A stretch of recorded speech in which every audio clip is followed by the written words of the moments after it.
வானொலியில் நீங்கள் கேட்டு மகிழ்ந்த தென்கட்சி கோ. சுவாமிநாதன் அவர்களின் இன்று ஒரு தகவல் கதை தொகுப்பினை கேட்கலாம். ஒரு ஊரில் ஒரு ராஜா இருந்தார். அந்த ராஜாவுக்கு ஒரு மந்திரி. ராஜா ரொம்ப நியாயமானவர், நேர்மையானவர், கண்டிப்பானவர். தப்பு செய்கிறது யாராக இருந்தாலும் தண்டனை கொடுப்பார். வேண்டியவங்களுக்கு ஒரு நியாயம், வேண்டாதவங்களுக்கு ஒரு நியாயங்கிறதெல்லாம் அவர்கிட்ட கிடையாது. ஒரு சமயம் அரசவையில் அந்த அமைச்சரே விதிமுறைகளுக்கு புறம்பாக ஏதோ நடந்துக்கிட்டு இருக்கார். மன்னருக்கு கோபம் வந்துட்டுது. உடனே அந்த அமைச்சரை கிட்டத்தில் கூப்பிட்டு அவர் கன்னத்தில் ஓங்கி ஒரு அறை கொடுத்துட்டாராம். உடனே அந்த அமைச்சர் என்ன பண்ணார் தெரியுமா? நேராக போனார். அங்கே நின்றுக்கிட்டு இருந்த இன்னொருத்தர் கன்னத்தில் ஓங்கி அரைஞ்சார். அறை வாங்கினவர் திகைச்சு போயிட்டார். இவர் ஏன் நம்மளை அரைகிறார் அப்படின்னு யோசனை பண்ணார். மன்னரும் திகைச்சு போயிட்டார். நாம் இவரை அரைஞ்சா அதுக்காக இவர் போய் இன்னொருத்தரை அரையணுமா அப்படின்னு யோசனை பண்ணார். இவருக்கு என்ன பைத்தியமானு கூட நினைக்க ஆரம்பிச்சிட்டார். ஆனால் என்ன ஆச்சுன்னா, அப்புறம் அமைச்சர் அவர் கவனிச்சிக்கிட்டு இருந்தாரா, அவர் இன்னொருத்தரை அரைஞ்சார் இல்லையா, அந்த அறை வாங்கின ஆசாமியை பார்த்து கத்திக்கிட்டு இருந்தார். யார்? அமைச்சர். ஏன்பா என்கிட்ட அறையை வாங்கிக்கிட்டு இப்படி விவரம் இல்லாமல் நின்றுக்கிட்டு இருக்கிறியே, நான் உனக்கு கொடுத்ததை நீ வேறு யாருக்கிட்டையாவது கொடுத்துரு அப்படின்னார். உடனே அந்த ஆள் பார்த்தான். தனக்கு அடுத்தபடியாக நின்றுக்கிட்டு இருந்தவனை ஓங்கி ஒரு அறை அரைஞ்சான். அவன் கன்னத்தை தடவிட்டே யோசனை பண்ணான். இது ஏதோ புரிஞ்சுக்கிட்ட மாதிரி அடுத்தாப்பில் நின்றுக்கிட்டு இருந்தவனை அரைஞ்சான். இப்படி இந்த அறை மாறி மாறி போய்கிட்டே இருக்குது. ஊர் பூரா பிரயாணம் பண்ண ஆரம்பிச்சுட்டுது. அன்றைக்கி ராத்திரி அந்த ராஜா படுக்கிறதுக்காக போனார். அந்த நேரம் பார்த்து அவர் கன்னத்தில் பலார்னு ஒரு அறை விழுந்தது. நம்மளே அரையிறது யார் அப்படின்னு அதிர்ச்சியோட மன்னர் திரும்பி பார்க்குறாரு. அரைஞ்சது அவரோட மனைவி. என்னாச்சு உனக்குன்னு கத்துனார் ராஜா. உங்களுக்கு தெரியாதா, ஊர் பூரா ஒருத்தர் மாற்றி ஒருத்தர் மூலமாக இந்த அறை பிரயாணம் பண்ணிட்டு வருது அப்படின்னாங்க அந்த அம்மா. அப்படின்னா ஆரம்பித்த இடத்துக்கே வந்துட்டுதா அப்படின்னாராம் மன்னர். என்ன சொல்கிறீங்கன்னு கேட்டிருக்காங்க. இவர் விவரத்தை சொன்னாராம். அப்படின்னா நீங்கள் ஆரம்பித்து வச்ச இந்த விளையாட்டை நான் முடித்து வச்சுட்டேன் அப்படின்னாங்களாம் அந்த அம்மா. மறுநாள் காலை மறுபடியும் அரசவை கூடிச்சு. அந்த அமைச்சர் மன்னரை பார்த்து கேட்டார். என்ன மகாராஜா, என்கிட்ட கொடுத்ததை திருப்பி வாங்கிட்டீங்களா அப்படின்னாராம். இப்படி நடக்கும்னு நான் எதிர்பார்க்கவே இல்லைன்னார் மன்னர். ஆனால் நான் எதிர்பார்த்தேன். அது எங்கே போயிட போகுது, ஊர் பூரா சுற்றி கடைசியில் உங்ககிட்ட தான் சேரும் அப்படிங்கிறது எனக்கு தெரியும் அப்படின்னாராம் அமைச்சர். இந்த கதை வேடிக்கையாக இருந்தால் கூட இதில் உள்ள கருத்து முக்கியமானது. இந்த உலகத்தில் பல கருத்துக்கள் இப்படி தான் மாறி மாறி சுற்றி வந்துக்கிட்டே இருக்குது.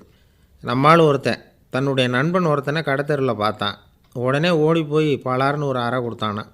அவன் கன்னத்தை தடவிட்டு ஏன்டா என்னை அரைஞ்சேன்னு கேட்டிருக்கான். நீ ஏன்டா என்னை முட்டாள்னு என் மனைவிட்ட போய் சொன்னேன் அப்படின்ட்டுருக்கான் அவன். உன்னை ஒரு முட்டாள்னு சொன்னதுக்காகவா நீ என்னை அரைஞ்சே அப்படின்னு கேட்டிருக்கான் இவன்.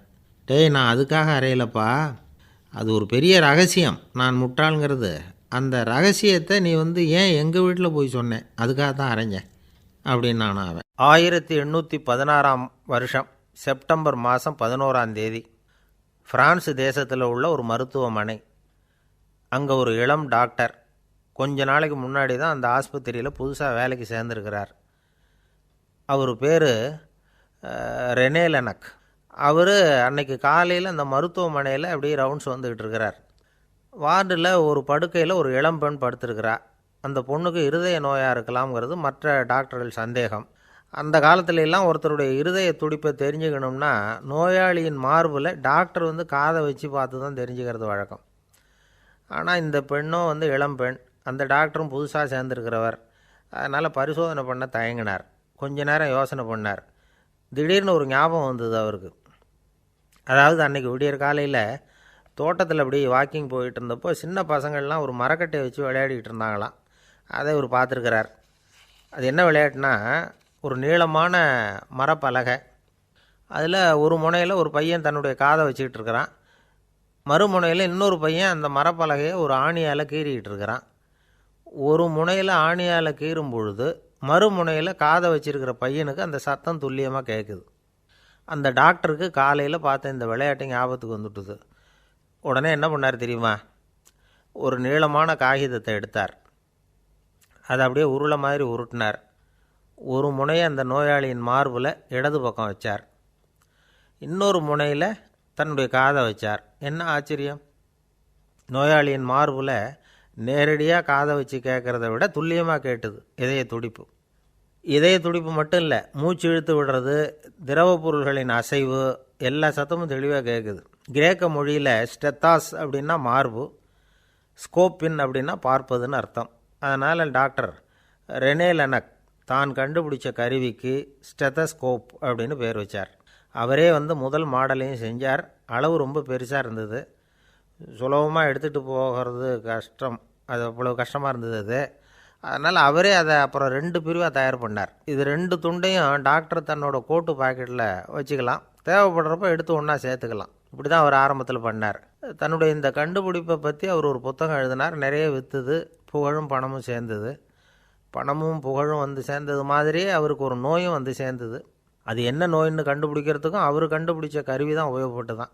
அவரே அதை கண்டுபிடிச்சார். அவருக்கு வந்திருந்தது காச நோய். 1826 வருஷம் ஆகஸ்ட் மாதம் 13 உலகத்தின் முதல் ஸ்டெதஸ்கோப்பை கண்டுபிடிச்ச டாக்டர் ரெனே லெனக் காலமானார். அவர் சாகிறதுக்கு முன்னாடி மரத்தால் செஞ்சு வச்சுருந்த ஸ்டெதஸ்கோப்பை தனக்கு வேண்டியப்பட்ட ஒரு டாக்டர்கிட்ட கொடுத்து, என்னுடைய சொத்துக்கள்லேயே ரொம்ப வசந்தது அப்படின்னு சொன்னாராம். அதுக்கப்புறம் 3 வெள்ளைக்காரங்க சேர்ந்து இந்த கருவியில் சில மாற்றங்களை பண்ணாங்க. ஆனால் 1829 லண்டனில் டாக்டர் நிக்கோலஸுங்கிறவர் ஒரு காதால் இதய துடிப்பை கேட்குறத விட டாக்டர் 2 காதாலையும் கேட்குறது தான் சரியாக இருக்கும் அப்படின்னு ஒரு கருத்தை வெளியிட்டார். அதுக்கப்புறம் ரொம்ப காலம் கழித்து 1852 ஜார்ஜ் காமான் அப்படிங்கிறவர் ரப்பர் டியூப்களை உபயோகப்படுத்தி 2 காதாலையும் கேட்குற மாதிரி ஒரு புதிய வடிவத்தை அதுக்கு கொடுத்தார். அதுக்கு பிறகு அது படிப்படியாக எவ்வளவோ மாற்றங்கள் இருந்தாலும் ஆரம்பத்தில் டாக்டர் ரெனே லெனக் உருவாக்கின அடிப்படை மாடலை யாரும் மாற்றி அமைக்கலைங்கிறது தான் முக்கியமான விஷயம். நமக்கு தெரிஞ்ச ஒரு ஆஸ்பத்திரி, அதில் ஒரு நோயாளி, காலை நேரத்தில் நர்ஸு அந்த பக்கமாக போயிட்டு இருந்தாங்க. அதை பார்த்துட்டு ஒரு நர்ஸுன்னு கத்துறார். நர்ஸு அவசரமாக ஓடி என்ன விஷயம்னு கேட்டாங்க. சிஸ்டர், இங்கே பாருங்கள், உங்கள் டாக்டரை என் நெஞ்சில் அவர் காதை வச்சு கேட்டுக்கிட்டு இருக்கிறார் அப்படின்னார் நோயாளி. சிஸ்டர் பதட்டப்படாமல், அதனால் என்ன, இந்த டாக்டர் பழமையான விஷயங்களில் ரொம்ப நம்பிக்கை உள்ளவர், அதனால் ஸ்டெதாஸ்கோப்பை உபயோகப்படுத்தாமல் காதை வச்சு கேட்குறார், அது ஒன்றும் தப்பு இல்லை அப்படின்னாங்களாம். ஐயோ, அதுக்காக இல்லை சிஸ்டர், இவர் என் நெஞ்சு மேலே தலையை வச்சது நேற்று ராத்திரி 9 மணி, இப்போ விடிஞ்சு போச்சு, இன்னமும் தலையை எடுக்கவே இல்லை, அதுக்காக தான் சந்தேகப்பட்டு உங்களை கூப்பிட்றேன் அப்படின்னாராம். ஆசைப்படுறதுல தப்பு இல்லை, ஆனால் அந்த ஆசை தேவைக்கு தகுந்த மாதிரி இருக்கணும். தேவைக்கு மீறிய ஆசைகள் இருக்குது பாருங்கள், அது தேவையில்லை. இந்த கருத்தை வலியுறுத்தது மாதிரி ஒரு கதை உண்டு. தேவேந்திரனுக்கு திடீர்னு வீடு கட்டணும்னு ஒரு ஆசை வந்து தான். வீடுன்னா நாம் கட்டுற மாதிரி இல்லை. தேவேந்திரன் வீடுன்னா சும்மாவா, ஒரு பிரம்மாண்டமான அரண்மனை கட்டணும். அது மாதிரி இந்த 3 லோகத்துலேயும் ஒரு அரண்மனை கிடையாது அப்படின்னு எல்லாரும் சொல்லணும். இது அவனோட ஆசை.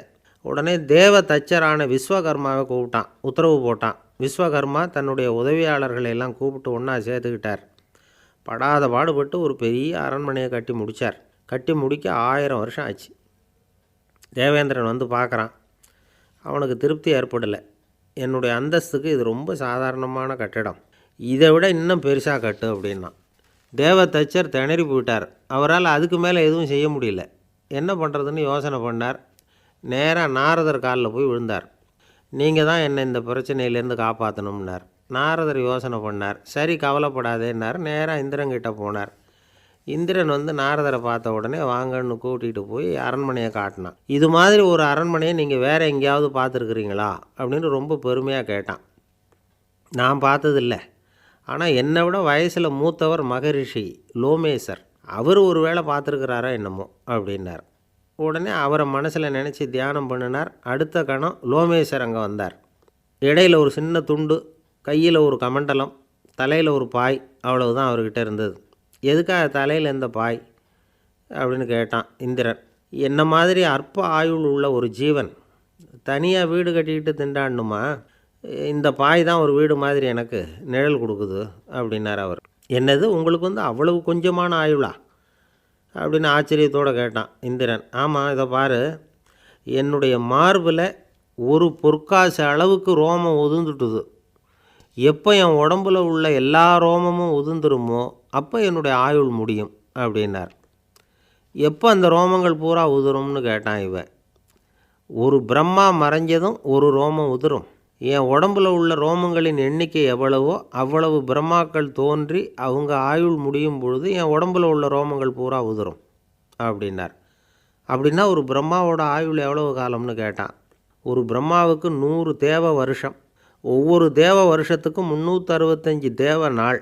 ஒவ்வொரு தேவ நாள்லேயும் ஒன்றை மாதிரி 14 இந்திரர்கள் தோன்றி மறைகிறாங்க அப்படின்னு மகரிஷி லோமேசர் சொல்கிறார். இதை கேட்டதும் இந்திரன் ஆடி போயிட்டான். அவ்வளவு ஆயுள் உள்ள இவரே அற்ப ஆயுள்னு சொல்கிறார். நான் என்னுடைய ஆயுளை பெருசாக நினச்சிக்கிட்டு பிரம்மாண்டமான அரண்மனை கட்டணும்னு ஆசைப்படுறேனே அப்படின்னு நினச்சான். எனக்கு வீடு கட்டின வரைக்கும் போதும்னு விட்டான். அதனால் நாமெல்லாம் நம்முடைய தேவைக்கு தகுந்த மாதிரி ஆசைப்படுறது தான் நியாயம். ஆனால் அப்படியே நடந்துக்கிறோம். மனுஷன் கடவுளையே ஏமாற்றி காசு வாங்கிறதுக்குள்ள ஆசைப்படுறான். ஒருத்தன் கடவுளை நினச்சி தவம் இருந்தான். கடவுள் நேரில் வந்தார். தேவலோகத்தில் ரூபாய்க்கெல்லாம் என்ன மதிப்புன்னு கேட்டான். அங்கெல்லாம் ரூபாய்ங்கிறது உங்கள் பணத்தில் 1 கோடி ரூபாய்க்கு சமம். அதாவது தேவலோகத்தில் 1 ரூபான்னா இங்கே 1 கோடி ரூபா. அது மாதிரி எங்களுக்கு ஒரு நாளுங்கிறது உங்கள் கணக்கில் 1 கோடி வருஷத்துக்கு சமம் அப்படின்னார் கடவுள். அப்படின்னா எனக்கு நீங்கள் அதிகமாக எதுவும் தர வேணாம், உங்கள் கணக்குப்படி ஒரே 1 ரூபா கொடுங்க, அது போதும்னா இவன் ரொம்ப சாமர்த்தியமாக. கடவுள் யோசனை பண்ணார். அது ஒன்றும் கஷ்டம் இல்லை, 1 ரூபா தானே கேட்குற, கொடுத்துட்றேன். ஆனால் இப்போ வரும்பொழுது நான் எடுத்துக்கிட்டு வரல, எங்கள் கணக்குப்படியே 1 நாள் பொறுத்துக்க பணத்தோடு வந்துடுறேன் அப்படின்னு சொல்லிவிட்டு பறந்து போயிட்டார். ஒரு ஜென் துறவி, அவருக்கு ரொம்ப வயசாகிட்டுது, கடைசி காலம். நண்பர்களெல்லாம் கூப்பிட்டார். நண்பர்களே, நான் வித்தியாசமான முறையில் சாகணும்னு ஆசைப்பட்றேன், அதுக்கு ஏதாவது யோசனை சொல்லுங்களேன் அப்படின்னு கேட்டாராம். நண்பர்கள் சிரித்தாங்க. என்ன பேச்சு பேசுகிறீங்க, சாவறதுங்கிறது என்ன விளையாட்டு கத்தனமான காரியமா அப்படின்னு கேட்டிருக்காங்க. அந்த துறவி கொஞ்ச நேரம் யோசனை பண்ணார். அப்புறம் கேட்டாராம், இது வரைக்கும் யாராவது நடந்துக்கிட்டே இறந்துருக்குறாங்களா அப்படின்னாராம். எல்லாரும் இல்லைன்னாங்களாம். ஒருத்தர் மட்டும் சொல்லியிருக்கார், அப்படியும் ஒருத்தர் இறந்துருக்கிறதாக ஒரு கதையில் படிச்சிருக்கிறேன், ஒரு ஞானியால் தான் அப்படியெல்லாம் செய்ய முடியும் அப்படின்னு அவர் சொன்னாராம். சரி, அப்படின்னா அந்த முறை நமக்கு வேணாம், நின்றுக்கிட்டே யாராவது உயிரை விட்டுருக்காங்களா அப்படின்னு விசாரித்தாராம். அப்படியும் ஒருத்தர் இறந்துருக்கிறார் அப்படின்னாங்களாம். மறுபடியும் அந்த துறவி யோசனை பண்ணியிருக்கிறார். ஏதாவது வித்தியாசமான முறையில் நாம் போகணும் அப்படிங்கிறது அவருடைய விருப்பம். மனிதன் எப்படி வாழ்கிறானோ அப்படி இறப்பது தான் நல்லது. சரி, யாராவது தலைகீழாக யோகம் செய்யும் நிலையில் இறந்துருக்கிறாங்களா அப்படின்னு விசாரித்தாராம். நண்பர்கள் சிரித்தாங்க. தலைகீழாக நின்னபடி இறந்ததாக நாங்கள் கேள்விப்பட்டதே இல்லை, அது முடியாத காரியம் அப்படின்ட்டுருக்காங்க. இப்போ அந்த துறவிக்கு திடீர்னு உற்சாகம் வந்துட்டுது. உடனே எழுந்திரிச்சார், தலைகீழாக நின்னார், அப்படியே உயிரை விட்டுட்டார். அவ்வளோதான். அந்த மடாலயத்தில் ஒரே குழப்பம், எப்படி அவரை கீழே இறக்கி படுக்க வைக்கிறது அப்படின்னு புரியல. இப்படி உயிர் விடுறதை பற்றி அவங்க இது வரைக்கும் கேள்விப்பட்டதும் இல்லை. உண்மையிலேயே இவர் இறந்து தான் போனாராங்கிறதும் தெரியல. சோதித்து பார்த்தாங்க. இதய துடிப்பு, நாடி துடிப்பு எல்லாம் நின்று போயிருந்தது. இவர் எப்பவும் இப்படி தான், என்ன பண்ணுறது இப்போது அப்படின்னு சொல்லி எல்லோரும் குழம்பிக்கிட்டு இருக்கிற சமயத்தில் ஒரு பெரியவர் யோசனை சொன்னார். இந்த துறவியோட மூத்த சகோதரி பக்கத்து மடாலயத்தில் இருக்கிறாங்க, அவங்கள இங்கே அழைச்சிட்டு வந்தால் ஏதாவது வழி கிடைக்கும் அப்படின்னார். அந்த அம்மாவுக்கு 90 வயசு. அழைச்சிட்டு வந்தாங்க. ஒரு குச்சியை ஊன்றிக்கிட்டு அப்படியே மெதுவாக நடந்து வந்தாங்க. தம்பி, தலைகீழாக நின்று உயிர் விட்டு இறக்கிறத பார்த்தாங்க. தம்பின்னு கூப்பிட்டு பார்த்தாங்க, ஒன்றும் காணோம். உடனே என்ன பண்ணாங்க, தன்னுடைய கைத்தடியால் தம்பியோட உடலை ஒரு தட்டு தட்டினாங்க. ஏப்பா, சாகிறப்பவும் உன்னுடைய குறும்புத்தனத்தை விடலையா, இப்படியாடா சாகிறது, ஒழுங்காக செத்து தொலை அப்படின்னாங்களாம். அவ்வளவுதான். உடனே அந்த துறவி திரும்பி நேராக நின்னார். அக்கா, கோவப்படாத, நான் ஒழுங்காக சாகிறேன், எப்படி செத்தா என்ன, எல்லாம் எனக்கு ஒன்று தான் அப்படின்னு சொல்லிவிட்டு அப்படியே தரையில் படுத்து உயிரை விட்டாராம். அதுக்கப்புறம் அந்த அம்மா கோலை கையில் எடுத்துக்கிட்டு அப்படியே திரும்பி கூட பார்க்காம அவங்க பாட்டுக்கு போயிட்டாங்களாம். மரணத்தை ஒரு விளையாட்டாக ஆக்கிய அந்த துறவிக்கு வாழ்க்கையே ஒரு விளையாட்டாக தான் இருந்திருக்குது. எந்த நோக்கமும் இல்லாமல் செயல்படுறதுன்னா என்னங்கிறதும் அவருக்கு தெரிஞ்சிருக்குது. பயனை எதிர்பார்க்காமல் பணி செய்து வாழ்ந்து மறைந்த மகான் அவர். தம்முடைய தொழிலை விளையாட்டு போல் செய்ய தெரிஞ்சவருக்கு வாழ்க்கையே ஒரு விளையாட்டாக மாறிடும். எல்லாமே விளையாட்டாகி விடுகிற போது மரணமும் விளையாட்டாகிவிடும் அப்படிங்கிறது தான் அந்த தத்துவம்.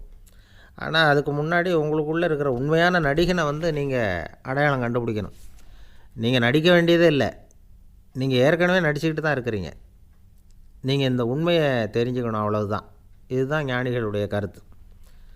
நீங்கள் தெருவில் நடந்து போயிட்டுருக்கிறீங்க, எதிரில் வர்றவர் உங்களை பார்த்து எப்படி இருக்கிறீங்கன்னு கேட்குறார். நல்லா இருக்கிறேங்கிறீங்க. உண்மையிலேயே நாம் நல்லா இருக்க மாட்டோம். ஏதாவது உடம்புல கோளாறு இருக்கும். ஆனால் அப்படி சொல்லுவோம், நல்லா இருக்கிறேன் அப்படின்னு. அது நடிப்பு தானே. உங்களை சந்தித்ததில் ரொம்ப மகிழ்ச்சி அப்படின்னு சொல்கிறோம். உடனே கொஞ்சம் நிதானமாக யோசித்து பாருங்கள், உண்மையிலேயே உங்கள் மனசு மகிழ்ச்சி அடைஞ்சுட்டுதா? அது நடிப்பு தானே. வாழ்க்கையை சரியாக புரிஞ்சுக்கிட்டால் எல்லாமே நடிப்புங்கிறது புரியும். கல்யாண பத்திரிக்கை அனுப்பியிருந்தேனே, ஏன்டா வரலன்னு கேட்டான் ஒருத்தன். வந்திருந்தேனே அப்படின்னானா இவன். டேய், ஏன்டா போய் சொல்கிற, நான் பத்திரிக்கையே உனக்கு அனுப்பலையே அப்படின்ட்டுருக்கான் அவன். அதுக்கு இவன் சொன்னானா, பத்திரிக்கை அனுப்புனேன்னு நீ போய் சொல்கிறப்போ கல்யாணத்துக்கு வந்தேன்னு நான் போய் சொல்லக்கூடாதா அப்படின்னானா. எது ரொம்பவும் கஷ்டமான காரியம் அப்படின்னு கேட்டார் ஒருத்தர். ஒருத்தருக்கு ஒருத்தர் சண்டை போடாமல் இருக்கிறது தான் ரொம்ப கஷ்டமான காரியம் அப்படின்னு தோணுது. ஒரு நாட்டுக்கும் இன்னொரு நாட்டுக்கும் சண்டை, நாட்டுக்குள்ளேயே ஒரு குரூப்புக்கும் இன்னொரு குரூப்புக்கும் சண்டை. ஏன் சண்டை போட்டுக்கிறீங்கன்னு கேட்டு பாருங்கள். நாங்கள் சமாதானத்துக்காக தான் சண்டை போட்டுக்கிறோம் அப்படிம்பாங்க. வாழறதுக்காக பிறந்த மனுஷன் லட்சியத்துக்காக உயிரை விட தயார் அப்படின்னு சொல்லிகிட்டு இருப்பான். அப்படி உயிரை விடுறவங்கள நாமளும் பாராட்டுவோம். ஆனால் ஒன்றும் இல்லாத விஷயங்களுக்கெல்லாம் சண்டை போடுறவங்களெல்லாம், அப்படிப்பட்டவங்களையும் சரி உயிரை விடுறவங்களையும் சரி என்னென்னு சொல்கிறது, யுத்தங்களாலேயும் சண்டைகளாலேயும் நாம் அடையிறது என்னங்கிறது ஒரு பக்கம் இருக்கட்டும், இழக்கிறது என்ன தெரியுமா? ஏராளமான உயிர்கள். ரத்தம் சிந்துறதுக்கு நான் தயார் அப்படின்னு மார்தட்டி சொல்லலாம். ஆனால் ரத்தம் சிந்தினா உயிர் காத்துக்கிட்டு இருக்க தயார் இல்லை. அதாவது உயிர் நமக்காக காத்துக்கிட்டு இருக்க தயார் இல்லை. இழக்கிற ரத்தத்தை ஈடுகட்டினா தான் உயிரை காப்பாற்ற முடியும். அதனால் இது சம்மந்தமாக ஆராய்ச்சி செய்கிற கட்டாயம் ஏற்பட்டு போச்சு. அதோட விளைவாக புதுசாக ஒன்றை கண்டுபிடிச்சிருக்கிறாங்க. அதுதான் செயற்கை ரத்த பொடி. இப்போ இந்த திடீர் சாம்பார் பொடி, திடீர் ரசப்பொடி, திடீர் காப்பி பொடி இப்படிலாம் சொல்கிறோம்ல, அது மாதிரி இது திடீர் ரத்த பொடி. இஸ்ரேல் ஒரு சின்ன நாடு, மக்கள் தொகை குறைச்சல், அதோட போர்கள் வேறு. அதனால் காயம்பட்டவங்களை காப்பாற்றியே தீர வேண்டிய கட்டாயம். காப்பாற்றணும்னா ரத்த இழப்பை தடுக்கணும். அப்படின்னா உடனடியாக புது ரத்தம் செலுத்தி ஆகணும். திடீர்னு ரத்தம் வேணும்னா எங்கே போகிறது? அதுவும் கிடைக்கிற ரத்தம் சேர்கிற குரூப்பாக இருக்கணும். ஒரு வேடிக்கை பார்த்தீங்களா, நான் வேறு குரூப்பு நீ வேறு குரூப்புன்னு இவன் சண்டை போடுறான். இதில் அடிபட்டவனுக்கு ரத்தம் கொடுக்க போனால் அதுலேயும் அது வேறு வேறு குரூப்பாக இருக்குது. அது ரத்தமும் வேறு வேறு குரூப்புன்னு சொல்லிகிட்டு இருக்குது. எந்த குரூப்பு ரத்தம் வேணும், அது உடனடியாக கிடைக்கலன்னா என்ன பண்ணுறது? இப்படிப்பட்ட கஷ்டம்லாம் நமக்கு வந்துடுது. இதுக்காக தான் விஞ்ஞானிகள் இந்த ரத்த பொடியை கண்டுபிடிச்சிருக்கிறாங்க. அதாவது ஒரு ஆள் அடிபட்டு போட்டான்னு வச்சுங்களேன், அவனுக்கு ரத்தம் கிடைக்கல. உடனே என்ன பண்ணலாம்? இந்த சுத்தப்படுத்தப்பட்ட தண்ணீரை கொஞ்சம் எடுத்துக்க வேண்டியது, அதில் இந்த ரத்த பொடியை கரைக்க வேண்டியது. இப்போ இந்த செயற்கை ரத்தம் தயாராகிட்டுது. இதை அந்த ஆள் உடம்புல ஏற்றி விட்டுற வேண்டியது. இயற்கையாக நம்ம உடம்பில் இருக்கிற ரத்தம் என்னென்ன வேலை செய்யுதோ அதே வேலையை இதுவும் செய்யும். அதாவது ஆக்சிஜனை உடம்புல எல்லா இடத்துக்கும் எடுத்துகிட்டு போகுது. அந்த வேலையை இந்த செயற்கை ரத்தமும் செஞ்சுருது. ஆனால் ஒரு விஷயம், இந்த செயற்கை ரத்தம் ஒரு அவசரத்துக்கு தான் உபயோகப்படுத்தலாம், ஒரு முதல் உதவி மாதிரி. அதை அப்படியே நிரந்தரமாக விட்டுற முடியாது. பின்னாடி தேவையான குரூப்பு உண்மையான ரத்தம் கிடைச்ச உடனே அதை செலுத்திக்கணும். உண்மையான ரத்தத்தை 20லேருந்து 40 நாள் வரைக்கும் தான் பாதுகாக்க முடியும். அதுவும் குளிர்பதன பெட்டியில். அதுக்குள்ளே உபயோகப்படுத்தலைன்னா அது வீணாக போயிடும். இந்த ரத்த பொடி அப்படி இல்லை, எவ்வளோ நாள் வேணும்னாலும் அப்படியே வச்சுருக்கலாம். குளிர்பதன பெட்டியும் தேவையில்லை. ஆனால் ஒன்று, இது தண்ணியில் கலந்து செயற்கை ரத்தமாக ஆக்கிவிட்டா அதோட வலு 72 மணி நேரம் தான். அதாவது 3 நாள். அதுக்குள்ளே அந்த ஆசாமியை எங்கேயாவது ஆஸ்பத்திரிக்கு தூக்கிட்டு போய் உண்மையான ரத்தத்தை கொடுத்துடணும். சண்டையில் அடிபடுறவங்க, சாலை விபத்தில் அடிபடுறவங்க, இவங்களுக்கெல்லாம் அவசரத்துக்கு கை கொடுத்து உதவுறது இந்த செயற்கை ரத்த பொடி. அதுக்கப்புறம் நாம் கொடுக்குற ரத்தம் தான் அவங்கள காப்பாற்றணும். இன்றைக்கி ரத்தத்தை தானமாக கொடுக்க தயாராக இருக்கிற நல்ல உள்ளங்கள் ஏராளம். எவ்வளவு ஆக்சிடெண்ட்டு, ஆப்ரேஷன், இதில் சம்மந்தப்பட்டவங்களை காப்பாற்றுறது நாம் தானமாக கொடுக்குற ரத்தம் தானே. ஒரு ஆக்சிடெண்ட்டு, ஒரு ஸ்கூட்டர் ஒரு ஆள் மேலே மோதி விட்டுது, பார்த்து வரக்கூடாதா அப்படின்னா அந்த ஆள், நீ தான் பார்த்து நடக்கணும், ஏன்னா 20 வருஷமாக நான் அந்த ஸ்கூட்டரை ஓட்டிகிட்டு இருக்கிறேன் அப்படின்னானா இவன். இதுக்கு அவன் சொன்னானா, நீ தான் பார்த்து ஓட்டணும், ஏன்னா 40 வருஷமாக நான் இப்படி நடந்துக்கிட்டு இருக்கிறேன் அப்படின்னானா. ஒரு மனுஷனுக்கு 3 விதத்தில் கர்வம் உண்டாகிறதுக்கு வாய்ப்பு உண்டு. பணம், பதவி, புகழ். பணம் அதிகமாக வந்தால் கர்வம் வரலாம், பதவி பெருசாக வந்துட்டுதுன்னா கர்வம் வரலாம், புகழ் அதிகமாக போனாலும் கர்வம் வரலாம். இந்த 3 வகையான கர்வத்துக்கும் இடம் கொடுக்காமல் இருக்கிறாங்க பாருங்கள், அவங்க தான் சிறந்த மனிதர்கள். ஒரு பெரிய பொறுப்பில் இருக்கிறவங்களுக்கு கர்வம் வந்துடக்கூடாது. அப்படி வந்துட்டுதுன்னா அது எல்லாருக்கும் இடைஞ்சல். ஒரு ராஜா இருந்தார். அவர் ஒரு நாள் தன்னுடைய தலைநகரத்தை சுற்றி வந்துக்கிட்டு இருந்தார். ஒரு இடத்துல ஒரு அழகான நிலத்தை பார்த்தார். ஆஹா, இந்த இடத்துல நமக்குன்னு ஒரு மாளிகையை கட்டினா எவ்வளோ நல்லாயிருக்கும் அப்படின்னு நினச்சார். ராஜா நினச்சா அது முடியாத காரியமா? சரி, இந்த நிலம் யாருக்கு சொந்தம்னு விசாரிங்க அப்படின்னார் பக்கத்தில் இருந்தவங்கக்கிட்ட. அவங்கெல்லாம் ஓடி போய் விசாரித்தாங்க.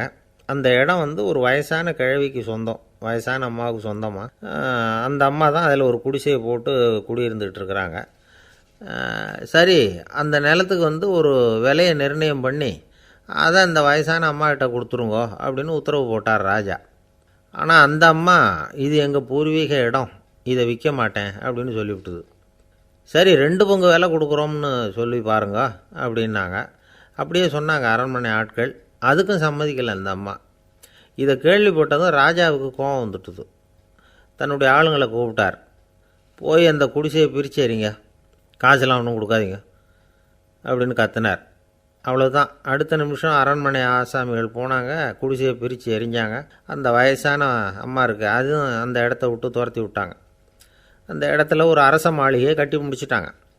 அந்த வயசான அம்மா பாவம், ராஜாவே இப்படி பண்ணால் யார்கிட்ட போய் முறையிட முடியும்? ஒரு ஞானி இருந்தார், அவர்கிட்ட போய் சொன்னாங்க. அவர் இவங்க சொன்னதை கேட்டு மனசில் வச்சுக்கிட்டார். ஒரு நாள் அந்த ராஜாவே இந்த ஞானியை கூப்பிட்டார். புதுசாக ஒரு மாளிகை கட்டியிருக்கிறேன், வந்து பாருங்கன்னு. சரின்னு சொல்லி இந்த பெரியவர் ஒரு நாள் அந்த மாளிகைக்கு போனார். சும்மா போகல, ஒரு கழுதையையும் ஓட்டிகிட்டு போனார். கொஞ்சம் சாக்குகள், வெத்து சாக்கு, அதையும் எடுத்து கழுதை முதுகில் போட்டு கழுதையை ஓட்டிகிட்டு போகிறார். ராஜா பார்த்தார். அவருக்கு இது ஆச்சரியமாக இருந்தது. என்ன இது, மாளிகைக்கு வந்துட்டு போங்கன்னு கூப்பிட்டா கழுதை சாக்கு இதெல்லாம் கொண்டு வராரே, ஒன்றும் புரியலையேன்னு நினச்சார். எதுக்காக இதெல்லாம்னு கேட்டார். அரசருடைய தோட்டத்திலேருந்து கொஞ்சம் மண் எடுத்துகிட்டு போகிறதுக்கு ஆசைப்படுறேன், அதுக்கு நீங்கள் அனுமதி கொடுக்கணும் அப்படின்னார் இவர். இது என்ன வேடிக்கையான கோரிக்கையாக இருக்குது அப்படின்னு நினச்சார் ராஜா. இருந்தாலும் மண்ணு தானே கேட்குறாரு, எடுத்துகிட்டு போகட்டுமே அப்படின்னு நினச்சார். சரி, நான் அனுமதி கொடுத்தார். அந்த பெரியவர் தோட்டத்துக்கு போனார், மண்ணை வெட்டினார், சாக்கில் போட்டு நிரப்புனார். ராஜாவை கொஞ்சம் கிட்ட வாங்கன்னு கூப்பிட்டார். இந்த மண் மூட்டையை தூக்கி கழுதையோட முதுகில் வைக்கணும், கொஞ்சம் உதவி பண்ணுங்கன்னார். ஓ, பண்ணுறேனே அப்படின்னு சொல்லி ராஜா கிட்ட போனார். மூட்டையை தூக்கி பார்க்குறாரு, முடியல, திணறி போயிட்டார். இப்போ அந்த ஞானி பேசினாராம். அரசே, இந்த ஒரு சாக்கு மண்ணையே உங்களால் தூக்க முடியல, அந்த கிழவிகிட்ட இருந்து அந்த அக்கிரமமாக அபகரித்த இந்த தோட்டம் பூராவையும் சுமக்கணும்னு ஆசைப்படுறீங்களே, அது உங்களால் முடியுமா அப்படின்னு கேட்டாராம். ராஜா யோசனை பண்ண ஆரம்பித்தார். தன்னுடைய செயலுக்காக வருத்தப்பட்டாராம். அந்த வயசான அம்மாவை உடனடியாக வரவழைச்சார். தாயே, தப்பு பண்ணிட்டேன், என்னை மன்னிச்சுக்குங்க, இன்னையிலேருந்து இந்த மாளிகையும் தோட்டமும் உங்களுக்கு தான் சொந்தம் அப்படின்னு சொல்லிவிட்டாராம். போகிறப்ப இந்த உலகத்திலேருந்து எண்ணத்தை எடுத்துகிட்டு போக போகிறோம், அதனால் ரொம்பவும் அலட்டிக்க வேண்டியதில்லை, கர்வப்பட வேண்டியதில்லை அப்படிங்கிறது ஒரு பெரிய உபதேசம். ஒரு பெரிய மனுஷன் சாக கிடந்தார், ரொம்பவும் அழுதார். ஏன் அழறீங்க அப்படின்னு கேட்டாங்க சுற்றி இருந்தவங்க. நான் சாகிறதுக்காக கவலைப்படலை, நான் நம்ம ஜனங்களுக்காக எவ்வளவோ காரியம்லாம் செஞ்சுக்கிட்டு வந்தேன். நான் செஞ்சுக்கிட்டு வந்த சேவையை இனிமேல் யார் செய்ய போகிறாங்க, அது யாரால் முடியும், அதை நினச்சி தான் அழறேன் அப்படின்னாராம். ஒருத்தர் முன்னாடி வந்தார். அதுக்காக நீங்கள் கவலைப்படாதீங்க, உங்கள் சேவையை தொடர்ந்து செய்கிறதுக்கு என்ன மாதிரி இளைஞர் பட்டாலும் தயாராக இருக்குது, இருந்தாலும் எங்கள் கவலை என்னென்னா அப்படின்னு இழுத்தார். என்ன சொல்லுங்கன்னு கேட்டார் அவர். நீங்கள் இது வரைக்கும் என்ன சேவை செஞ்சுக்கிட்டு வந்தீங்க, அதுதான் எங்களுக்கு இன்னமும் புரியாத புதிராக இருக்குது அப்படின்னாராம் அவர். ஒரு அம்மா தெருவில் உட்காந்து என்னத்தையோ தேடிட்டு இருக்கிறாங்க. அந்த அம்மா ஒரு சூஃபி ஞானி. அவங்க பேர் என்னென்னா ரபியா அல் அடாவியா. அந்த அம்மாவுக்கு கண் கூட தெளிவாக தெரியாது. அந்த பக்கமாக வந்த சில பேர் இவங்களுக்கு உதவி செய்கிறதுக்காக வந்தாங்க. என்ன தேடிகிட்டு இருக்கிறீங்க அப்படின்னு கேட்டாங்க. இதுக்கு அந்த அம்மா, அந்த கேள்வி அவ்வளோ முக்கியத்துவம் இல்லை, நான் தேடிகிட்டு இருக்கிறேன், உங்களால் முடிஞ்சால் எனக்கு உதவி பண்ணலாம் அப்படின்னாங்களாம். உதவி செய்ய வந்தவங்களுக்கு ஆச்சரியம். எதை தேடுறோங்கிறது தெரியாமல் இப்படி ஏன் நேரத்தை செலவழிக்கிறீங்க, நாங்கள் எப்படி உங்களுக்கு உதவ முடியும், எங்களுக்கு ஒன்றும் புரியலையே அப்படின்ட்டுருக்காங்க. சரி, உங்களை திருப்தி பண்ணுறதுக்காக சொல்கிறேன், ஒரு குண்டூசி தொலைஞ்சி போச்சு, அதை தேடுறேன், அப்படின்னாங்களாம் அந்த அம்மா. அதுக்கப்புறம் இவங்களும் சேர்ந்து தேட ஆரம்பிச்சிட்டாங்க. கொஞ்ச நேரம் ஆச்சு, ஒன்றும் கிடைக்கல. உதவி செய்ய வந்தவங்களும் அழுத்து போட்டாங்க. அப்புறம் கேட்டாங்க, இதை பாருங்கம்மா, இது ரொம்பவும் பெரிய தெரு, அகலமான தெரு, அதனால் குறிப்பாக நீங்கள் எந்த இடத்துல அந்த குண்டூசியை தொலைச்சிங்க அதை சொல்ல முடியுமான்னாங்களாம். இதுக்கு அந்த அம்மா, நீங்கள் மறுபடியும் அர்த்தமில்லாத கேள்வியை கேட்குறீங்க, உங்கள் கேள்விக்கும் நான் தேடுறதுக்கும் என்ன சம்மந்தம்னாங்களாம். இதை கேட்டதும் அவங்க ஒரு மாதிரி ஆகிட்டாங்க. என்னம்மா நீங்கள் பைத்தியம் மாதிரி பேசுகிறீங்க அப்படின்னாங்களாம். சரி, உங்களை மறுபடியும் திருப்திப்படுத்துறதுக்காக சொல்கிறேன், அதை நான் எங்கள் வீட்டில் தொலைச்சுட்டேன் அப்படின்னாங்களாம். அப்புறம் எதுக்காக இங்கே வந்து தேடிட்டு இருக்கிறீங்க அப்படின்னு கேட்டிருக்காங்க. ஏன்னா இங்கே தான் வெளிச்சம் அதிகமாக இருக்குது, அங்கே வீட்டுக்குள்ளே இருட்டாக இருக்குது, அதனால் இங்கே வந்து தேடுறேன், வெளிச்சம் உள்ள இடத்துல தானே தேட முடியும் அப்படின்னாங்களாம் அந்த ஞானி. இந்த கதைக்கு என்ன அர்த்தங்கிறத பெரியவங்க சொல்கிறாங்க. அதாவது இந்த தேடுதல்ங்கிறது ஒரு வியாதி. அது நம்ம சதா அலைய வைக்கும், பைத்தியமாக மாற்றுறதுக்கு முயற்சி பண்ணோம். ஒரு காலம் அது நிறைவு அடையவே அடையாது. வாழ்வுங்கிறது ஒரு புரிந்து கொள்ள முடியாத, சதா இயங்கி கொண்டிருக்கிற ஒரு செயல். அதுக்கு ஆரம்பமும் இல்லை, முடிவும் கிடையாது. எதையோ தேடணும் அப்படிங்கிற உந்துதல் நமக்குள்ளே இருக்கும், ஆனால் குறிப்பாக எதை தேடிட்டு இருக்கிறோம் அப்படிங்கிறது புரியாது. அப்படி ஏதாவது ஒன்றை தேடி அடைஞ்சிட்றோம்னு வச்சுக்கோங்க, உடனே ஒரு அதிருப்தி வந்துடும். அதனால் வாழ்க்கைங்கிறது சலிப்பு நிறைந்தது அப்படிங்கிற எண்ணத்தை உண்டாக்கிக்கிறோம். ஒன்று அடைஞ்சதுக்கு அப்புறம் இன்னொன்று தேட ஆரம்பிச்சிருவோம். ஆக இந்த தேடல்ங்கிறது நாம் ஒன்று அடைஞ்சாலும் அடையாவிட்டாலும் தொடர்ந்து நடந்துக்கிட்டு தான் இருக்கும். இதுக்கு முடிவே கிடையாது. இந்த உண்மையை நாம் நல்லா புரிஞ்சுக்கணும் அப்படிங்கிறது பெரியவங்களுடைய கருத்து. ஏழையும் தேடுறான், பணக்காரனும் தேடுறான், நோயாளியும் தேடுறான், நோய் இல்லாதவனும் தேடுறான், அதிகாரம் உள்ளவனும் தேடுறான், அதிகாரம் இல்லாதவனும் தேடுறான், முட்டாளும் தேடுறான், அறிவாளியும் தேடுறான். ஆனால் யாரும் இதை தான் தேடி சாதிக்க போகிறோம், இதுதான் முடிவு அப்படின்னு திட்டவட்டமாக சொன்னதில்லை. ஒன்று அடைஞ்சதும் இன்னொன்று தேட ஆரம்பிச்சிடுறாங்க, அவ்வளோதான். அதாவது உங்களின் தேடுபவர் உங்கள் உள்ளே தான் இருக்கிறார், அவரை தேடி கண்டுபிடியுங்கள். இதுதான் ஞானிகள் நமக்கு சொல்லுகிற ஒரு ஆலோசனை. நம்மால் ஒருத்தன் ஜெயிலில் இருந்தான். இன்னொரு கைதி அவனை பார்த்து கேட்டான், ஏன்பா உன்னை பார்க்குறதுக்கு வெளியிலேருந்து யாருமே இங்கே வர்றது இல்லையே, உனக்கு சொந்தக்காரங்களே கிடையாதா அப்படின்னு கேட்டானா. ஏன் இல்லை, எனக்கு சொந்தக்காரங்க நிறைய பேர் உண்டு, அவங்க என்னை பார்க்க வராததுக்கு காரணம் வேறு அப்படின்ட்டுருக்கான் இவன். என்ன காரணம்னு கேட்டான் அவன். அதுக்கு இவன் சொன்னானா, அதுக்கு என்ன காரணம்னா அவங்க எல்லாரும் இங்கே உள்ளேயே இருக்கிறாங்க அப்படின்னானா. ஒரு தீக்குச்சி தீப்பெட்டியை பார்த்து கேட்டுதான், நாம் 2 பேரும் தானே உரசிக்கிறோம், ஆனால் நான் மட்டும் தீ பிடிச்சி எரிஞ்சு போகிறேன், நீ அப்படியே இருக்கிறியே அப்படின்னு தான். அதுக்கு தீப்பெட்டி சொல்லியிருக்குது, உனக்கு தலையில் கணம் இருக்குது அதனால் அழிஞ்சு போகிற அப்படின்னு தான். எப்படி இருக்கு பாருங்கள் இந்த பதில். தலையில் கணம் உள்ளவங்க யாருமே சரியாக இருக்க முடியாது. எவ்வளவு பெரியவங்களாக இருந்தாலும் சரி, ரொம்ப கஷ்டம்தான் அது. கர்வங்கிறது கூடவே கூடாது. இதை விளக்கிறதுக்கு மகான் ஒருத்தர் ஒரு சம்பவத்தை சொல்கிறார். அர்ஜுனன் தீர்த்த யாத்திரை பண்ணானா. அப்போது தென்னிந்தியாவுக்கு வந்திருக்கிறான். ராமேஸ்வரத்துக்கு போனப்போ அங்கே இலங்கைக்கு கல்லுலாம் அடுக்கி போடப்பட்டிருந்த பாலத்தை பார்த்தானா. ஒரு சின்ன குரங்கு அதுக்கு பக்கத்தில் விளையாடிக்கிட்டு இருந்திருக்கு. அதை பார்த்துட்டு அர்ஜுனன் சிரிச்சிருக்கான். ஏன் சிரிக்கிறேன்னு கேட்டிருக்கு அந்த குரங்கு. ராமன் மிகச்சிறந்த வில் வீரன், அப்படி இருக்கிறப்போ அவன் இலங்கைக்கு அம்புகளாலேயே ஒரு பாலம் கட்டியிருக்கலாம். அதை விட்டுட்டு போயும் உன்ன மாதிரி குரங்குகளை துணையாக வச்சுக்கிட்டு இப்படி ஒரு கருங்கல் பாலத்தை கட்டியிருக்கிறானே அப்படின்னானா. அம்புகளால் பாலம் கட்ட முடியுமா அப்படின்னு கேட்டு தான் குரங்கு. ஏன் முடியாது, என்னால் முடியுமேன்னு இருக்கான் அர்ஜுனன். அம்பால் பாலம் கட்டலாம், இருந்தாலும் என்ன மாதிரி குரங்குகள் ஏறி நடந்தால் அது தாங்குமா?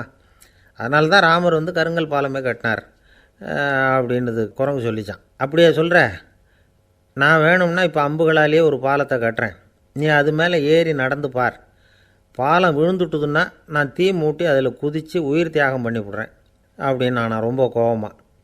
உடனே அந்த சின்ன குரங்கு பெரிய உருவம் எடுத்துட்டு தான் கையில் கதையோடு அர்ஜுனன் முன்னாடி நிற்கிறான் அனுமன். பார்த்தா, என்னுடைய தலைவர் ராமரையா இழிவாக பேசுகிற, நீ இப்போ பாலம் கட்டு, நான் என்னுடைய பலத்தை காட்டுறேன் அப்படின்னா அனுமன். அர்ஜுனன் தன்னுடைய காண்டிபத்தை எடுக்கிறான், சரமாரியாக அம்புகளை விடுறான். அதெல்லாம் ஒன்றோட ஒன்று கோத்துக்கிட்டு அப்படியே பாலம் மாதிரி நிற்கிது. அர்ஜுனன் தலை நிமிர்ந்து நின்னான். அனுமன் உயர கிளம்பி அங்கேருந்து பாலத்தில் பொத்துன்னு இறங்கினான். பாலம் அப்படியே நொறுங்கி போச்சு, தூள் தூளாக. என்ன அர்ஜுனா, இப்போ என்ன செய்ய போகிற அப்படின்னு நான் ஏளனமா. அர்ஜுனன் தலையை தொங்க போட்டுக்கிட்டான். சொன்னபடி தீ மூட்டி அதில் குதிக்கிறதுக்காக 3 தடவை சுற்றி வந்தான். அப்போது கிருஷ்ணர் அங்கே வந்தார். என்ன அர்ஜுனா, என்ன நடக்குது, என்ன இது அப்படின்னு ஒன்றும் தெரியாத மாதிரி கேட்டார். அர்ஜுனன் வாயை திறக்கிறதுக்கு முன்னாடி அனுமன் வாயை திறந்தான், நடந்ததை சொன்னான். அர்ஜுனன் சவால் விட்டபடி உயிர் திறந்தே ஆகணும்னா அனுமன். கிருஷ்ணர் யோசனை பண்ணார். நல்லது, இந்த சவால் விட்டதுக்கும் நடந்ததுக்கும் யார் சாட்சி? பெரியவர் ஒருத்தரை சாட்சியாக வச்சுக்கிட்டல்லவா நீங்கள் இந்த போட்டியை நடத்தியிருக்கணும் அப்படின்னார். அதனால் என்ன, இப்போ மறுபடியும் அந்த போட்டியை நடத்திவிட்டா போச்சு, என்னால் அந்த அம்பு பாலத்தை நொறுக்க முடியாதா அப்படின்னா அனுமன். சரி, இப்போ மறுபடியும் அது நடக்கட்டும்னார் கிருஷ்ணர். அர்ஜுனன் அம்பு பாலம் அமைச்சான். அனுமன் ஏறி குதிச்சான். பாலம் அசைஞ்சு கொடுக்கவே இல்லை, அவ்வளோ உறுதியாக இருக்குது. இப்போ அனுமன் தலையை குனிஞ்சிக்கிட்டான். அர்ஜுனன் நன்றியோடு நிமிர்ந்து பார்த்தான். கிருஷ்ணருடைய தோள்கள்லேயும் முதுகள்லேயும் ரத்தம். என்ன சுவாமி, என்ன நடந்ததுன்னு நான் பதறி போய், உன் அம்பு பாலத்தை நான் தான் முட்டு கொடுத்து தாங்கிக்கிட்டு இருந்தேன். அனுமன் குதித்தப்போ என் மேலே ஏற்பட்ட காயங்கள் இவை. பின்ன உன்னுடைய அம்பு பலத்தினாலேயா பாலம் நின்றுதுன்னு நினைக்கிறேன் அப்படின்னாரான். முதல்ல அர்ஜுனன் அப்புறம் அனுமன் 2 பேருக்குமே கர்வ பங்கம் ஆகிட்டு தான். அதாவது அவங்கக்கிட்ட இருந்த கர்வம் போயிட்டுது. யாராக இருந்தாலும் கர்வம் கூடாதுங்கிறத இதிலேருந்து நாம் புரிஞ்சுக்கணும். இந்த காலத்தில் நாமெல்லாம் எந்த விஷயத்துக்கெல்லாம் கர்வப்பட்டுருக்கோம் தெரியுமா? 2 பெண்கள் தங்களுடைய கணவன்மார்களை பற்றி ரொம்ப பெருமையாக பேசிக்கிட்டாங்களாம். அதில் ஒரு அம்மா சொல்லியிருக்கு, என் வீட்டுக்காரர்கிட்ட எந்த சப்ஜெக்ட் கொடுத்தாலும் சரி அந்த விஷயத்தை பற்றி அழகாக 1 மணி நேரம் பேசுவார் அப்படின்னாங்களாம். உடனே இன்னொரு அம்மா, அது என்ன பிரமாதம், என் வீட்டுக்காரருக்கு சப்ஜெக்டே தேவையில்லை, விஷயமே இல்லாமல் நாள் பூரா பேசிக்கிட்டு இருப்பார் அப்படின்னாங்களாம். ஒரு அம்மா, அவங்களுக்கு 35 வயசு இருக்கும், குடும்பத்தில் எந்த கஷ்டமும் இல்லை, இருந்தாலும் காரணம் இல்லாமல் பிள்ளைங்க பேரில் கோவப்படுறது, எரிஞ்சு விடுறது அவங்க வழக்கம். பிள்ளைங்க அழும், உடனே அவங்க மனசும் சங்கடப்படும். இன்னொரு அம்மா, நல்ல வேலையில் இருக்கிறவங்க, வாரத்துக்கு 1 தடவையாவது தலைவலி வந்துடும். இவங்களுக்கெல்லாம் உடம்புல எந்த கோளாறும் இல்லை, மனசு மட்டும் சரியாக இருக்காது, தூக்க மாத்திரை கையில் வச்சுருப்பாங்க. 30-35 வயசுடைய பெண்களுக்கு சர்வசாதாரணமாக காணப்படுகிற மனக்கோளாறு இது. இதுக்கு பேர் மனவாட்டம், டிப்ரெஷன், மனமடிவு அப்படின்னு சொல்லலாம். இந்த நோய்க்கு அறிகுறி என்ன தெரியுமா? மனசில் வருத்தமான உணர்வு இருக்கும், அடிக்கடி அழலாம் போல தோணும். முன்னால் எல்லாம் எந்தெந்த செயலில் ஆர்வம் இருந்ததோ அதெல்லாம் குறைஞ்சிரும், அல்லது சுத்தமாகவே ஆர்வம் இல்லாமல் போயிடும். சில பெண்கள் இளம் வயசில் பக்கத்தில் இருக்கிறவங்க கிட்ட கலகலப்பாக பேசுவாங்க, வீட்டை அலங்கரிக்கிறதுல ஆர்வம் இருக்கும். இப்போ அதிலெல்லாம் ஆர்வம் இல்லாமல் போயிடும். எந்த வேலை செஞ்சாலும் சீக்கிரம் களைப்பு அடைஞ்சுடுறது மாதிரி ஆகிடும். நமக்கு யாருமே உதவியாக இல்லை, நம்ம எல்லாரும் கை விட்டுட்டாங்க போல் இருக்குதே அப்படிங்கிற உணர்வுலாம் உண்டாகும். தன்னைத்தானே குறை சொல்லிக்குவாங்க, நாம் தப்பு பண்ணிவிட்டோம் போல் இருக்குதே அப்படின்னு தோணும். குற்றம் பண்ணிட்டதா நினச்சி கஷ்டப்படுவாங்க. பசி இருக்காது, தூக்கத்தில் தொந்தரவு இருக்கும், அடிக்கடி செத்து போடலாங்கிற உணர்வு வரும், தற்கொலை பண்ணிக்கலாங்கிற எண்ணம் உண்டாகும். சில பேர் தற்கொலை முயற்சியில் கூட ஈடுபடுவாங்க. சில பேருக்கு பலவிதமான உடல் வலிகள் இருக்கும், பலவீனம் இருக்கும், சீக்கிரமாக களைப்படைஞ்சு போடுவாங்க. இதெல்லாம் மனவாட்ட நோய்க்கான தன்மைகள். இந்த மனவாட்டம், அதாவது டிப்ரெஷனை 2 வகையாக பிரிக்கலாமா. ஒன்று தானாக உண்டாக்கிக்கிறது, இன்னொன்று எதிர் விளைவை உண்டு பண்ணுகிற அல்லது நரம்பு சம்பந்தப்பட்ட டிப்ரெஷன். தானாக உண்டாக்கிக்கிற மனவாட்ட நோய் இருக்குது பாருங்கள், அதுக்கு ஏதாவது சூழ்நிலை காரணமாக இருக்கலாம் அல்லது இல்லாமலும் போகலாம். மூளையில் டொப்பாமைன் அல்லது செரட்டோனின் இதோட அளவு குறையும் பொழுது இந்த டிப்ரெஷன் உண்டாகுது. இதுக்கு ஓரளவு பிறவி காரணங்கள் கூட இருக்கலாம், குடும்பத்தில் வேறு சிலருக்கும் வரலாம். பாதிக்கப்பட்ட பெண்ணை பார்க்குறதுக்கு பலவீனமாக தெரியும், கடுமையான குற்ற உணர்வு இருக்கும், தனியாக இருக்கிறதுக்கு ஆசைப்படுவாங்க, நடு ராத்திரியில் எழுந்திரிச்சு உட்காந்து கஷ்டப்பட்டுக்கிட்டு இருப்பாங்க, கொடூரமான முறையில் தற்கொலை பண்ணிக்க முயற்சி பண்ணுவாங்க, தீ வச்சுக்கிறது, அமிலத்தை குடிக்கிறது, தூக்கில் தொங்குறது. இப்படி தானாக வரவழைச்சிக்கிற மனவாட்ட நோய் மறையக்கூடிய நோய். ஒரு தடவை வந்தால் 3லேருந்து 6 மாதம் வரைக்கும் நீடிக்கும். இடைப்பட்ட காலங்களில் நோயாளி இயல்பாக இருப்பார். எதிர் விளைவை உண்டு பண்ணுகிற அல்லது நரம்பு சம்பந்தப்பட்ட மனவாட்ட நோய் எப்படின்னா, கணவன் மனைவி மாமியார் மருமகள் இப்படிப்பட்ட உறவு முறை பிரச்சனைகள், தோல்விகள், எரிச்சல்கள், ஆஃபீஸு பிரச்சனை, இப்படிப்பட்ட சூழ்நிலையால் உண்டாகிறது. எல்லாத்துக்கும் மருந்து இருக்குது, மார்க்கம் இருக்குது, கவலைப்பட வேண்டியதில்லை, தைரியமாக இருக்கணும். உளவியல் மருத்துவம் இதுக்கு ரொம்ப உபயோகமாக இருக்கும். சில பெண்களை பாருங்கள், அவங்க எதுக்கும் அலட்டிக்கிறது இல்லை. ஒரு அம்மா அப்படி தான் தன்னுடைய கணவனை அழைச்சிக்கிட்டு ஒரு மனநோய் மருத்துவர்கிட்ட வந்தாங்க. டாக்டர், எங்கள் வீட்டுக்காரர் திடீர்னு ஒரு மாதிரி ஆயிட்டார், வித்தியாசமாக நடந்துக்கிறார். எப்படின்னா, இவர் தன்னையே ஒரு ஒட்டடை குச்சியாக நினச்சிக்கிட்டு இருக்கிறார். அப்படி நினச்சிக்கிட்டு தன்னுடைய தலையாலேயே வீட்டில் உள்ள ஒட்டடையெல்லாம் தொடச்சிக்கிட்டு இருக்கிறார் அப்படின்னாங்க. எவ்வளவு நாளாக அப்படி இருக்குதுன்னு கேட்டார் டாக்டர். 1 வாரமாக அப்படி இருக்குது அப்படின்னாங்க அந்த அம்மா. அப்படின்னா முன்னாடியே ஏன் அழைச்சிட்டு வரல அப்படின்னு கேட்டார் டாக்டர். வீடு பூரா சுத்தமாகட்டுமேன்னு பார்த்துக்கிட்டு இருந்தேன் டாக்டர் அப்படின்னாங்களாம் அந்த அம்மா. ஒரு ஊரில் ஒரு ஞானி இருக்கிறார், ரொம்ப பெரிய ஞானி, ரொம்ப வயசாகிட்டுது. கடைசி காலத்தில் அவர்கிட்ட சில பேர் வந்தாங்க. உங்கள் குரு யார் அப்படின்னு கேட்டாங்க. அவர் நிமிர்ந்து பார்த்தார். எனக்கு ஆயிரக்கணக்கான குருமார்கள் உண்டு, அவங்க பேரெல்லாம் சொல்லணும்னா இந்த காலம் பத்தாது, ஆனால் முக்கியமான ஒரு 3 பேரை பற்றி மட்டும் உங்களுக்கு சொல்கிறேன் அப்படின்னாராம். அப்புறம் சொன்னார், அந்த 3 பேரில் ஒருத்தன் ஒரு திருடன். ஒரு சமயம் ஒரு பாலைவனம் வழியாக நான் போய்கிட்டு இருந்தேன். அப்போது வழி தவறி போய் ஒரு கிராமத்துக்கு போயிட்டேன். அது இருட்டு நேரம், நடுராத்திரி, ஊரே உறங்கி போச்சு.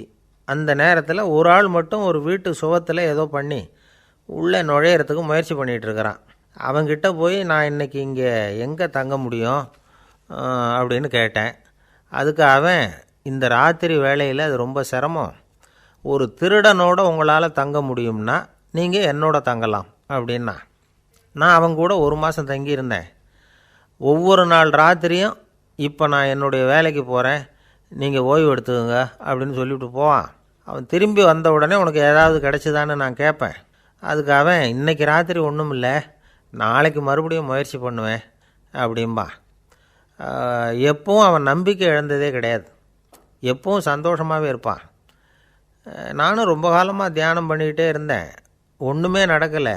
ஆனால் நான் என்ன பண்ணேன் தெரியுமா, மனசு வருத்தப்படும், நம்பிக்கை இழந்துருவேன்.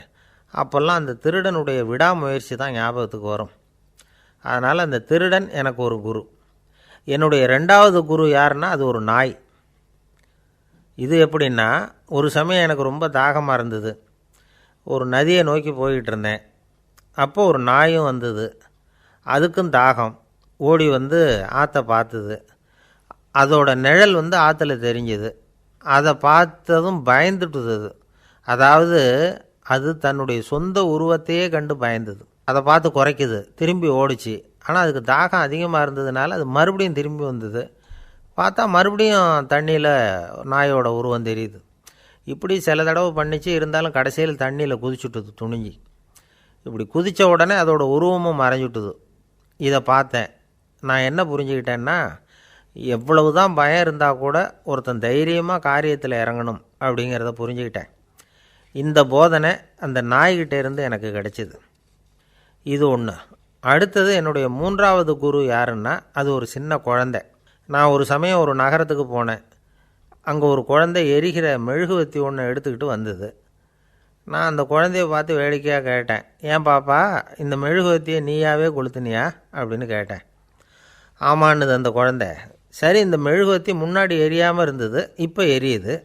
இந்த மெழுகுவத்திக்கு வெளிச்சம் எங்கேருந்து வந்தது, அதை எனக்கு காட்ட முடியுமா அப்படின்னு கேட்டேன் அந்த குழந்தைகிட்ட. இதுக்கு அந்த குழந்தை சிரிச்சுக்கிட்டு அந்த மெழுகுவத்தியை ஊதி அணைச்சுட்டுது. அதுக்கப்புறம் என்னை பார்த்து கேட்டுது, இப்போ இந்த மெழுகுவத்தியின் வெளிச்சம் போனதை பார்த்தீங்க இல்லையா, அது எங்கே போச்சுன்னு எனக்கு சொல்லுங்க அப்படின்னுது. அந்த குழந்தை இப்படி கேட்டதும் என்கிட்ட இருந்த ஆணவம் அழிஞ்சுட்டுது. நான் படித்ததெல்லாம் அந்த வினாடியில் சுக்கு நூறாக போயிட்டுது. என்னுடைய முட்டாள்தனத்தை நான் உணர்ந்தேன் அப்படின்னு இவ்வளவும் அந்த ஞானி விவரமாக சொன்னாராம். அதனால் நாம் இன்னார்கிட்டே இருந்து தான் இதை கற்றுக்கணுங்கிறது இல்லை, யாருக்கிட்டே இருந்தும் எதையும் கற்றுக்கலாம். நம்மால் ஒருத்தன் ஒரு நாய் வளர்த்துக்கிட்டு இருந்தான். அந்த நாய்க்கு வால் கிடையாது, யாரோ ஏற்கனவே வெட்டி எடுத்துட்டாங்க. இந்த நாய் தான் சார் எனக்கு குரு, அதுக்கிட்டே இருந்து கூட நான் பாடம் கற்றுக்கிட்டு இருக்கிறேன் அப்படின்னா. அப்படி என்ன கற்றுக்கிட்டேன் இந்த வால் இல்லாத நாய்கிட்டே இருந்து அப்படின்னு கேட்டோம். நாம் யாருக்கிட்டேயும் வாலாட்டக்கூடாது அப்படிங்கிற பாடத்தை அதுக்கிட்டே இருந்து தான் நான் கற்றுக்கிட்டேன் அப்படின்னா. ரொம்ப நாளைக்கு முன்னாடி ஒரு நாள் கோவலன் நாடகம் நடந்தது, எங்கே மதுரையில் நடந்தது. அதில் ஒரு முக்கியமான கட்டம், கண்ணகி கிட்ட சிலம்பை வாங்கிக்கிட்டு அதை விற்கிறதுக்காக மதுரை நகருக்கு புறப்படுறான் கோவலன். அந்த சமயத்தில் கண்ணகி பாடுற மாதிரி ஒரு நாடக பாடல் நாடக ஆசிரியர் எழுதினது. அது என்ன பாட்டுன்னா, மா பாவியோர் கூடி வாழும் மதுரைக்கு மன்னா போகாதீர் என்று அப்படின்னு ஆரம்பிக்கும் அந்த பாட்டு. இதுதான் அந்த பாட்டு. இதை கண்ணகி மேடையில் பாடின உடனே கூட்டத்தில் சலசலப்பு.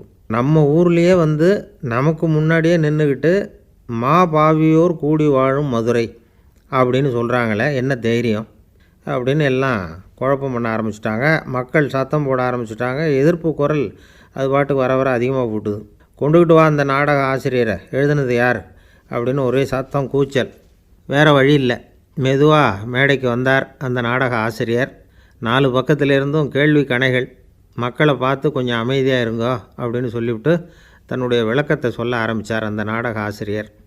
மா அப்படின்னு சொன்னால் திருமகளாகிய லட்சுமி அப்படின்னு அர்த்தம். பா அப்படின்னா கலைமகளாகிய சரஸ்வதி. வி அப்படின்னா மலைமகளாகிய பார்வதி. மா பாவியோர் அப்படின்னா திருமகளும் கலைமகளும் மலைமகளும், இவங்க மூவரும் அப்படின்னு அர்த்தம். இந்த 3 பேரும் வாழ்கின்ற மதுரை புனிதம் நிறைந்தது, சகல செல்வங்களும் நிறைஞ்சது. அப்படிப்பட்ட ஊரில் நான் அணிந்து கொள்ளும் இந்த சாதாரண சிலம்பை யார் வாங்கிக்குவாங்க அப்படிங்கிற எண்ணத்தோடு தான் கண்ணகி அப்படி சொல்கிறா. அதை நினச்சி தான் நான் எழுதினேன். ஆகவே மதுரையை ரொம்ப சிரமப்படுத்தணும், ரொம்ப மோசமாக எழுதணும் அப்படிங்கிற எண்ணம்லாம் எனக்கு கிடையாது. பெருமைப்படுத்தணும்னு நினச்சி தான் அப்படி எழுதினேன் அப்படின்னு விளக்கம் கொடுத்தாராம். இந்த விளக்கத்தை கேட்டதும் எல்லாரும் ரொம்ப சமாதானம் ஆகிட்டாங்களாம். இப்படி விளக்கம் கொடுத்த அந்த நாடக ஆசிரியர் யார் தெரியுமா? அவர் தான் தமிழ் நாடக உலகின் முதல் ஆசான் சங்கரதாஸ் சுவாமிகள். அவருக்கு நகைச்சுவை உணர்வும் அதிகம். 1920ஆம் ஆண்டு திருநெல்வேலியில் அவர் தங்கியிருக்கிறார் நாடகம் நடத்துறதுக்காக. அவர் தங்கியிருந்த வீட்டில் கொசு மூட்டைப்பூச்சி அதிகமாக இருந்திருக்கு. அவரால் தூங்கவே முடியல. அவர் அனுபவித்த தொல்லைகள் ஒரு பாட்டாக உருவாச்சு. வேடிக்கையாக ஒரு பாட்டு எழுதினாராம். மூட்டையும் கொசுவும் ஒரு வீட்டிலே மீட்டிங் போட்டால் முன்னே நிற்க யாரால் முடியும்? கொசு மோகன ராகம் போல சத்தம் போட்டு முன்னே நின்று செய்திடும் யுத்தம். இதை மறுநாள் நாடகத்தில் கோமாளி வேஷம் போட்ட ஒரு சிறுவனை விட்டு பாட வச்சுருக்கார். எல்லாரும் சிரித்து ரசித்தாங்களாம். சங்கரதாஸ் சுவாமிகள் கல்யாணமே பண்ணிக்கல, துறவி மாதிரியே வாழ்ந்திருக்கார். தமிழ் நாடக கலைக்கு தன்னையே அர்ப்பணம் பண்ணிக்கிட்டவர் அவர். 1922 நவம்பர் மாதத்தில் ஒரு நாள் புதுச்சேரியில் அவர் வாழ்க்கை முடிஞ்சுது. அப்போ அவருக்கு வயசு 55. சங்கரதாஸ் சுவாமிகள் நாடக ஆசிரியர் மட்டும் இல்லை, மேடை நாடக இயக்குனர், தயாரிப்பாளர். அவரே ஒரு சிறந்த நடிகர். ஒரு தடவை சாவித்திரி நாடகத்தில் இவர் யமதர்மனாக வேஷம் போட்டு நடிச்சிருக்கிறார். நாடகம் பார்த்துக்கிட்டு இருந்த கருவுற்ற ஒரு பெண்மணிக்கு பயத்தினால அங்கேயே குழந்தை பிறந்துட்டு தான். அந்த நிகழ்ச்சிக்கு அப்புறம் இவர் இந்த வேஷம் போடுறப்போலாம் ஜனங்களுக்கு முன்கூட்டியே எச்சரிக்கை கொடுக்க ஆரம்பிச்சிருவாராம். அதாவது அப்படி யாராவது பயப்படுறவங்க இருந்தால் கொஞ்சம் கண்ணை மூடிங்க அல்லது எழுந்திரிச்சு போடுங்கன்னு. நடிப்புன்னா அப்படிலாம் இருக்கணும். இந்த காலத்தில் நடிகர் ஒருத்தர் சொன்னார், சார் நான் இந்த நாடகத்தில் நடிக்கிறப்போ முகத்தில் நவரசங்களையும் காட்டி நடித்தேன், உணர்ச்சிகளையெல்லாம் நல்லா காட்டி நடித்தேன். அப்படி இருந்து ஜனங்கள் கல் எடுத்து மேடையில் வீசிவிட்டாங்க சார் அப்படின்னார். நாடகத்தில் உங்களுக்கு என்ன வேஷம் அப்படின்னு கேட்டாங்க. அது செத்து கிடக்கிற பணமாக நடித்தேன் சார் அப்படின்னார்.